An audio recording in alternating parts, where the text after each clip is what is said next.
네, 안녕하세요. 멘탈이 전부다의 철영입니다. 네, 중국이 코로나 신규 확진자 수가 큰 폭으로 줄어들면서 베이징과 상하이 등의 봉쇄 조치를 완화하기로 했죠.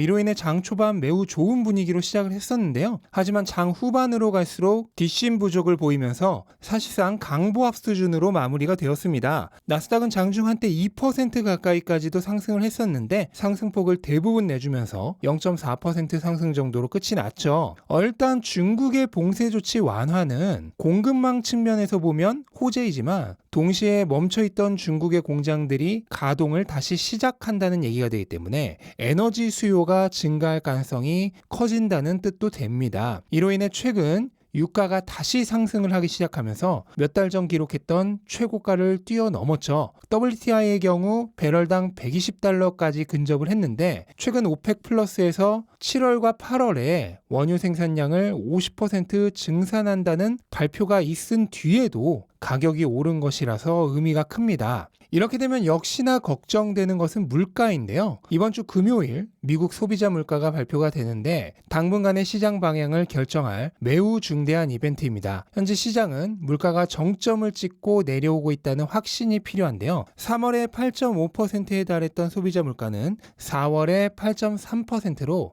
약간 하락하는 모습을 보이기는 했지만 아직 이걸로는 물가가 정점을 찍었다는 확신은 할 수 없는 상태입니다. 그래서 이번 달 지표가 굉장히 중요해지는 건데 안타깝게도 경제학자들의 예상은 지난달과 거의 같은 수준인 8.2에서 8.3% 정도를 예상하고 있습니다. 만약 이 예상대로 물가가 나온다면 시장은 별로 좋게 반응하지 않을 가능성이 높습니다. 왜냐하면 물가가 아직 정점을 찍고 하락하는 중이라는 신호가 보이지 않기 때문이죠. 그렇다면 연준이 물가를 잡기 위해 7월 이후에도 계속해서 0.5%씩 금리를 올릴 수도 있다는 예측이 되살아날 수 있는 거죠. 심지어 지금처럼 유가가 계속 오르는 상황이 된다면 이번 달에는 물가가 별로 안 올랐다고 해도 다음 달부터 다시 재차 상승을 시도할 수도 있을 겁니다. 그렇게 되면 시장으로서는 정말 최악의 상황이 되는 거죠. 급등했던 물가가 잠깐 조정을 받은 다음에 다시 재상승하는 상황이 될 수 있기 때문입니다. 러시아 전쟁이 표면적으로는 더 이상 뉴스거리가 안 되고 있잖아요. 그러면서 시장에 별 영향을 주고 있지 않은 것처럼 보이지만 은연중에 계속해서 시장에 안 좋은 영향을 주고 있다고 봐야 합니다. 왜냐하면 유럽의 에너지 수입의 절반 이상이 러시아의 천연가스였는데 이 러시아산 천연가스를 유럽이 수입하지 않으면서 다른 곳에서 더 비싸게 에너지를 수입하고 있는 게 되는 거죠. 이로 인해 에너지 가격에 추가적인 상승 압력을 주고 있는 겁니다. 에너지는 전 세계 모든 공장에서 상품을 생산할 때 반드시 필요한 거죠. 그런 에너지 가격이 오른다는 거는 더 나아가서 모든 생산품의 가격이 오른다는 뜻이 됩니다. 결국 이대로 에너지 가격이 계속 오른다면 물가도 계속해서 오를 수밖에 없고요. 물가가 계속해서 오른다면 금리도 더 공격적으로 올라갈 수밖에 없는 거죠. 금리가 공격적으로 오른다면 시장은 약세 국면을 벗어나기 어려울 것입니다. 네, 그리고 아마존이 주식 분할 이후 첫 거래를 마쳤습니다. 주식 분할의 탄력을 받아서인지 장중 한때 5%까지도 상승을 했지만 시장이 흘러내리면서 주가가 같이 내렸고 결국은 2% 상승 정도로 마무리가 되었습니다. 125달러라는 아마존의 주가를 보고 있으면 참 신기하면서도 낯선 기분이 드는데요. 아마존은 항상 2,000달러, 3,000달러라는 가격이 당연한 것처럼 느껴졌죠. 잘 나갈 때는 명품백 하나 사는 대신 아마존 산다는 말도 있었는데 이제 보세백을 살 수 있는 돈으로 아마존 주식을 살 수 있게 되었습니다. 그래서 무언가 명품이라는 느낌이 조금 사라진 것도 사실인데 사실 애플의 가격도 비슷하기 때문에 조만간 익숙해지지 않을까 하는 생각이 들고요. 주식 분할을 한 주식은 대부분 주식 분할 전까지는 오르다가 이후로는 조정을 받는 경우가 많았죠. 애플도 지난 2020년 주식 분할 이후 20% 조정을 받았었고 테슬라 역시 같은 시기 주식 분할 이후 35% 조정을 받았었습니다. 아마존은 이번에 어떻게 될지 함부로 예측할 수는 없지만 비슷한 흐름으로 갈 가능성은 예상해 두어야겠죠. 특히 지난 2020년과는 달리 현재는 기술주 약세장이라는 사실도 분명 인지해 두어야겠습니다. 이렇게 아마존의 주식 분할을 보고 나니까 그 다음으로 눈에 띄는 건 구글이죠. 구글은 아마존이 주식 분할을 한 현재 시점에서 빅테크 중에 유일하게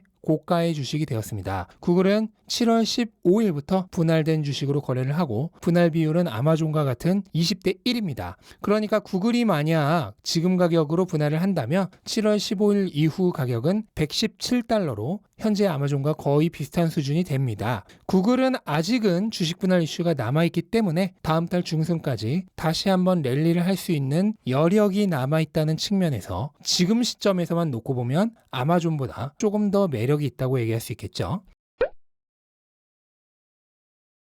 그리고 테슬라 역시도 주식 분할 이슈가 있죠. 테슬라는 8월 4일에 주주총회가 예정되어 있고 여기서 주식 분할을 위한 주주 투표가 있을 예정입니다. 투표 자체야 통과될 것이 확실하기 때문에 사실상 주식 분할이 정해져 있다고 보면 되고요. 다만 정확한 일정과 분할 비율은 아직 정해지지 않았고 자세한 사항은 주주 투표 이전에 사전 공개가 되지 않을까도 예상을 하고 있는데 주식 분할 시기는 대체로 9월 달 정도를 예상하고 있는 사람이 많은 것 같은데 역시나 예측에 불과하고요. 조금 더 기다려봐야 할 것으로 보입니다. 또한 최근 테슬라 주가에 상당한 악영향을 주고 있는 일론 머스크의 트위터 인수가 삐그덕대고 있는 모습을 보이는 것도 테슬라에게는 호재로 작용하고 있습니다. 일론 머스크는 트위터에게 가짜 계정에 대한 자료를 제공해야 거래를 하겠다고 엄포를 해두었잖아요. 근데 트위터가 그걸 제공하지 않으면서 인수를 하지 않을 수 있다는 경고를 했습니다. 물론 이게 진짜로 거래를 파기하기 위한 경고인지 아니면 조금이라도 더 싼 가격에 다시 계약을 하기 위한 사전 포석인지는 조금 두고 봐야겠는데 일론 머스크가 트위터를 인수하기 위해 $60억 넘는 테슬라 주식을 담보로 잡혀야 한다는 점을 생각한다면 인수 계약이 아예 파기되거나 또는 기존 금액보다 소액으로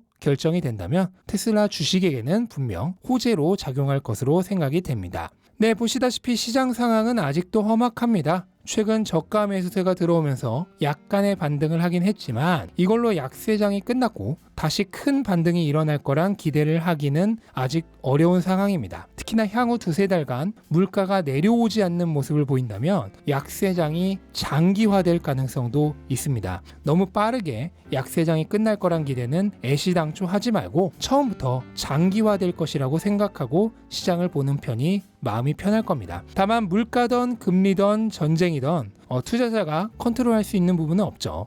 또한 앞으로 어떻게 될지 예측하는 것도 대단히 어렵습니다. 그렇다면 컨트롤도 할 수 없고 예측도 불가능한 거시적인 경제 상황을 두고 우리가 할 수 있는 일이란 건 별로 없습니다. 내가 할 수 있는 가장 쉬운 일은 어떤 주식이 이 약세장이 끝나고 다음 강세장이 올 때까지 그리고 그 강세장이 끝나고 그 다음 약세장이 올 때까지 계속해서 좋은 주식인가를 찾고 검토하고 확인하는 일 뿐입니다. 시장과 주가는 자기가 원하는 만큼 내리다 또 오르고 또 그러다 또 내립니다. 그냥 원하는 대로 원하는 만큼 하도록 내버려두고 우리는 우리의 할 일을 하면 되죠. 투자를 통해 빠르게 돈을 불리려는 생각만을 하면 필연적으로 오늘 오르나 내일 오르나 오로지 이 가격이 오르는 것만 바라보며 일희일비하게 됩니다. 빠르게 부자가 되고자 한다면 그렇게 될 수밖에 없어요. 하지만 시장은 그렇게 빠르게 우리에게 부자가 될 기회를 주지 않죠. 그런 마음으로는 장기간 건전한 투자를 이어나가기 어렵습니다. 올바른 주식을 샀다면 가격은